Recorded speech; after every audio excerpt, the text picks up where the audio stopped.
On the other hand, the developed countries have economic systems based on continuous self-sustaining economic growth in the tertiary sector and the quaternary sectors of the economy and high material standards of living. But there are exceptions. It doesn't mean that the countries do not have the low value added sectors like agriculture, or they do not have the basic industrial sector there as part of their exceptions. For example, the countries we have, Norway, Canada, Australia, and USA, basically where there are industries are there, and USA and the Western Europe do have a large agriculture base and the agriculture sector. World Bank, on the other hand, classifies in a very different way the countries. They say they have the income levels there: low income countries, low middle income countries, upper middle income countries, and the high income countries. Lower and middle income level countries are categorized as developing economies. International Monetary Fund uses also a different type of a flexible classification of per capita income, export diversification, degree of integration under the global financial systems, and some other factors like that. Just to give you an idea that what we are talking of developing economy. What are the common traits of a developing economy? Cannot satisfy the basic needs of all of their people. Is satisfying for some of them, but cannot satisfy the basic needs of all of their people. What are those basic needs? That is food, clothing, shelter, education, healthcare, and clean water. And along with this, cannot produce enough, do not have enough employment opportunities, and not enough skills, tools, or machinery. These are the common traits of developing economies. If you see the list, you will find that 152 countries today are included in the list, which are categorized as either developing economies or transitional economies. There are 152 countries in the world which are included in that particular list. Now, for that purpose, I'm sure most of you have heard the Millennium Goals, Millennium Development Goals. That actually was set up by the United Nations as a Millennium Declaration. And that declaration set up a process, and then the countries were required to be able to move forward towards that and achieve those Millennium Development Goals. And I've described that, but I'm not going through all of that. And if you see, there's a focus on one thing in all the literature, and that is good governance. Sound fiscal policy with clear goals of mobilization of tax and non-tax revenues, responsible social spending, well-functioning and cooperative financial systems, and disciplined macroeconomic policies. All that is included as part of the good governance.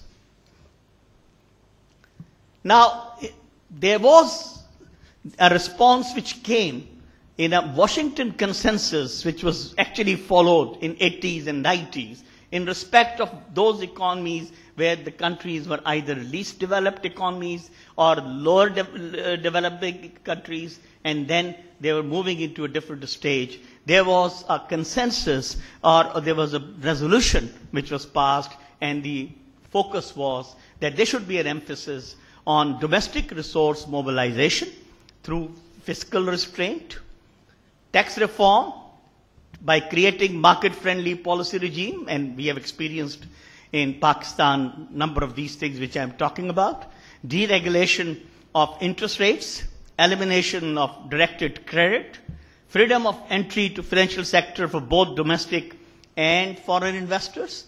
All these were included as part of that, but due to the lack of preparation and the lack of capacity in terms of various developing countries, the results were totally different. The objective was to achieve a goal that these countries should move into a next stage of development, but rather than happening in that particular way, there were adverse consequences in number of cases. And a number of countries slipped downwards into a least developed economic category because the decline in aid flows and other factors which were there. All that was reviewed, and in 2002, there was another basically consensus which was reached, known as monetary consensus, and it was in the International Conference on Financing for Development, which took place in 2002, and there were certain criteria and certain parameters were set up. Developing countries and economies in transition, they were required to set up effective, efficient, transparent, and accountable system for mobilizing public resources and their management. Emphasize the need to secure fiscal sustainability, equitable and efficient tax system and administration, ensure that productive private investment does not crowd out, focus on medium-term fiscal framework, and encourage strengthened international tax cooperation, enhanced dialogue, and concentration. This was basically the move which was there, and on the basis of that, the number of developing economies were put in different types of programs and different types of plans. Now let's go to the resource mobilization part. What are the ways to raise resources in most of the developing economies? One is the tax revenue, the other is non-tax revenues. And I've listed some of those here. And then there are a number of countries are also dependent on the workers' remittances, then the grants from governments and international organizations. The one thing which should have been a focus and have been lacking and haven't been given that much attention has been the household, corporate, and government savings. If you look at Pakistan as an example, we are going through a period where our savings and investment are at the lowest, basically, at this particular stage. Why are those? I'll talk about it. But, I mean, in number of other economies which are developing or transitional economies, their situation is exactly similar. And then the other area is borrowings, or very popular one is money creation, that is printing of notes and deficit financing. And that's been again another thing which is being experienced by Pakistan. You can see that we've gone through a process where we have overborrowed, the government has overborrowed, the private sector has been crowded out in terms of the credit, and correspondingly the deficit financing was high and resulting in a very high inflation.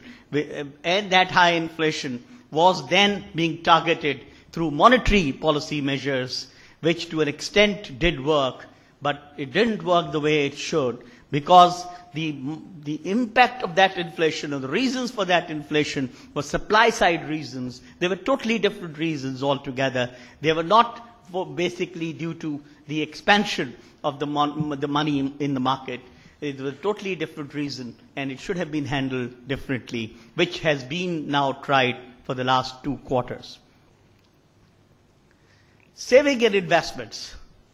Now, savings and investments only arises when you encourage the savings and investments.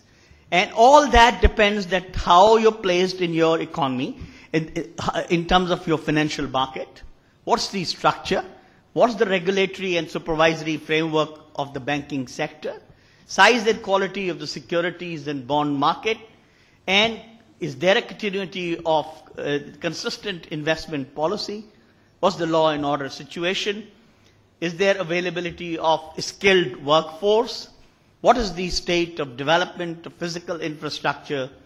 What's the situation in terms of your property rights, trade and current account balances? And that's how you'll see whether you can mobilize your savings and incentivize your savings in your economy.